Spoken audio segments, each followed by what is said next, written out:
For Class 1 Division 2 environments requiring CAT5e data connectivity, the Anderson Power Products PDD-J-2 is a UL-listed option. When integrating standard computers into these classified locations, enclosures are essential for maintaining the required safety rating.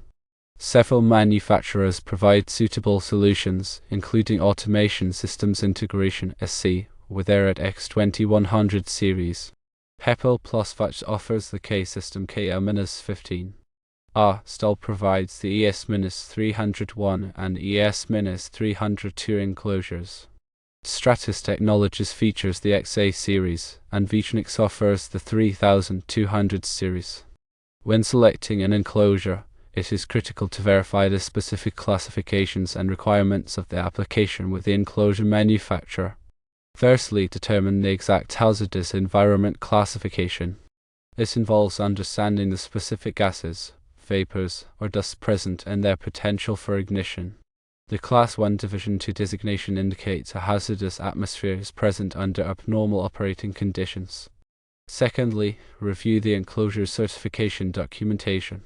Ensure it explicitly states compliance with Class 1 Division 2 standards. Look for markings from recognized testing laboratories like UL or similar organizations that validate the enclosure's suitability for the intended environment. Thirdly, consider the temperature rating of the enclosure. The electrical equipment generates heat, and the enclosure must maintain a surface temperature below the ignition point of the surrounding hazardous substances. The temperature code, often expressed as a T rating, must be appropriate for the specific application. Fourthly, assess the ingress protection IP rating of the enclosure. This rating indicates the level of protection against dust and water ingress. While not always a primary concern in Class 1 Division 2 environments, adequate IP protection can enhance the reliability and longevity of the enclosed equipment. Fifthly, evaluate the enclosure's construction materials. The materials must be compatible with the chemical environment to prevent corrosion or degradation that could compromise the enclosure's integrity. Consider factors such as exposure to solvents, acids, or other corrosive substances. Sixthly, ensure proper cable entry and sealing. Cable entry points must be designed to maintain the enclosure's classification rating. Use appropriate cable glands and sealing methods to prevent the ingress of hazardous substances. Seventhly, establish a routine inspection and maintenance program.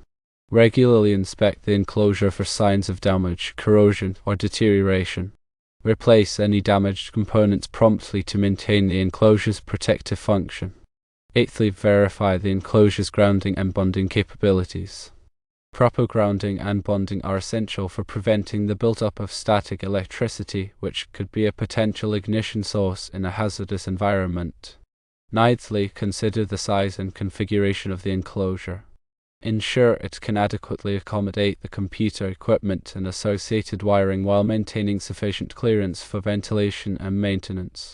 Tenthly, document all aspects of the enclosure selection, installation, and maintenance.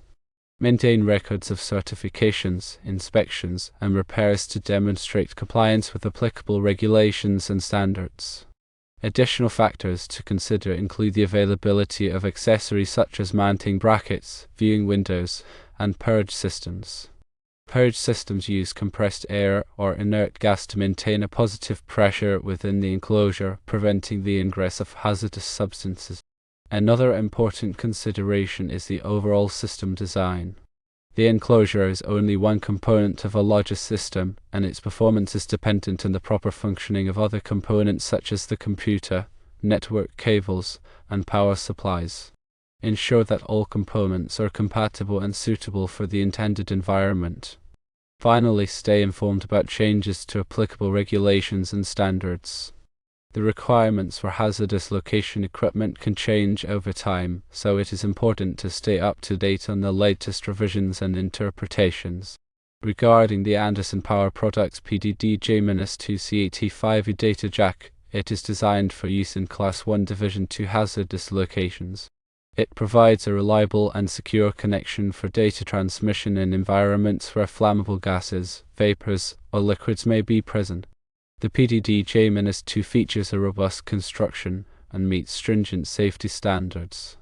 It is important to install the data jack according to the manufacturer's instructions and to use compatible cabling and connectors. The Automation Systems Integration (SE) at X2100 series enclosures are designed to protect standard computer equipment in hazardous locations.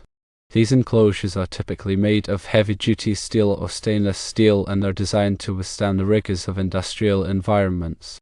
The X2100 series enclosures are available in a variety of sizes and configurations to accommodate different types of computer equipment. They feature gasketed doors and sealed cable entries to prevent the ingress of hazardous substances. The PEPL Plus FUTCH system KL-15 is an intrinsically safe interface module that can be used to connect standard computer equipment to sensors and actuators in hazardous locations. The KL-15 module limits the amount of energy that can be released into the hazardous area, preventing ignition. The K-System KL-15 is a versatile and reliable solution for integrating standard computer equipment into hazardous location applications. Our STOL ES-301 and ES-302 enclosures are designed to protect electrical equipment in hazardous locations. These enclosures are typically made of fiberglass reinforced polyester and are designed to withstand corrosive environments. The ES-301 and ES-302 enclosures are available in a variety of sizes and configurations to accommodate different types of electrical equipment. They feature gasketed doors and sealed cable entries to prevent the ingress of hazardous substances. Stratus Technologies XA series servers are designed for high availability and reliability in critical applications. These servers are available in a variety of configurations to meet the specific needs of different applications. The XA series servers can be deployed in hazardous locations with the use of appropriate enclosures and accessories.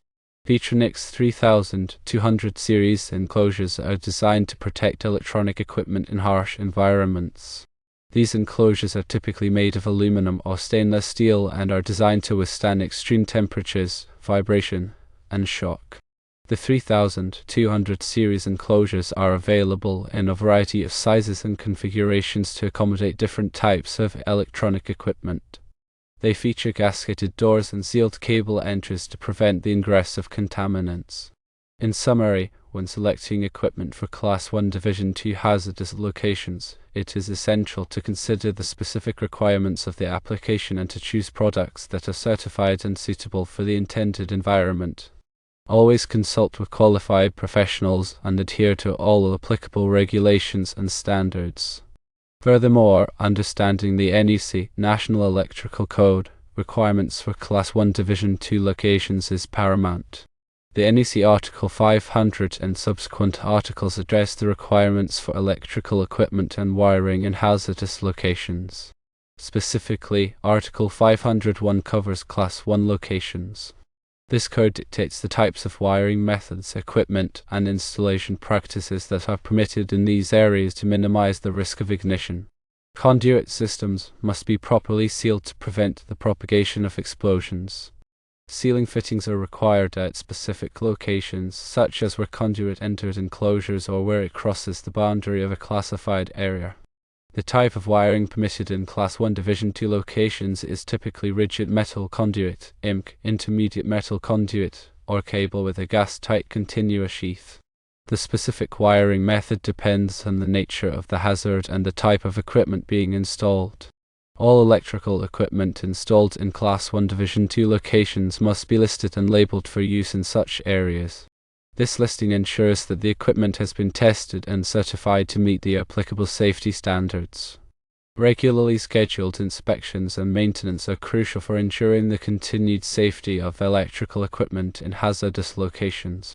These inspections should include a visual examination of all equipment, wiring, and connections, as well as testing to verify proper operation and compliance with applicable standards.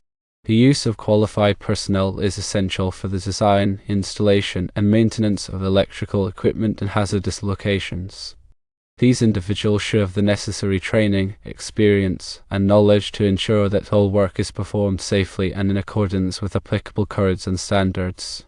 Proper ventilation is also important in Class 1 Division 2 locations. Adequate ventilation can help to reduce the concentration of flammable gases, vapors, or liquids, minimizing the risk of ignition. The design of ventilation systems should take into account the specific hazards present and the prevailing wind conditions. Static electricity can be a potential ignition source in hazardous locations. Proper grounding and bonding of equipment and structures can help to prevent the buildup of static electricity. All grounding and bonding connections should be regularly inspected and tested to ensure their effectiveness. Emergency shutdown systems are often required in Class 1 Division 2 locations. These systems are designed to quickly energize electrical equipment in the event of a hazardous condition such as a gas leak.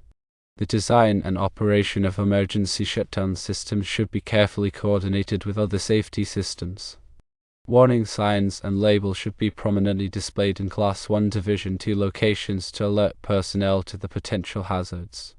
These signs and labels should clearly identify the type of hazard present and the precautions that should be taken. Training programs should be provided to all personnel who work in or around Class 1 Division 2 locations. These programs should cover the hazards present, the safety procedures that must be followed, and the proper use of personal protective equipment. Fire suppression systems are often installed in Class 1 Division 2 locations to provide a means of extinguishing fires that may occur. The type of fire suppression system used depends on the nature of the hazard and the size of the area being protected. The design and installation of fire suppression systems should be performed by qualified professionals. Hot work permits are typically required for any work that involves the use of open flames or other ignition sources in Class 1 Division 2 locations. These permits ensure that all necessary precautions are taken to prevent a fire or explosion.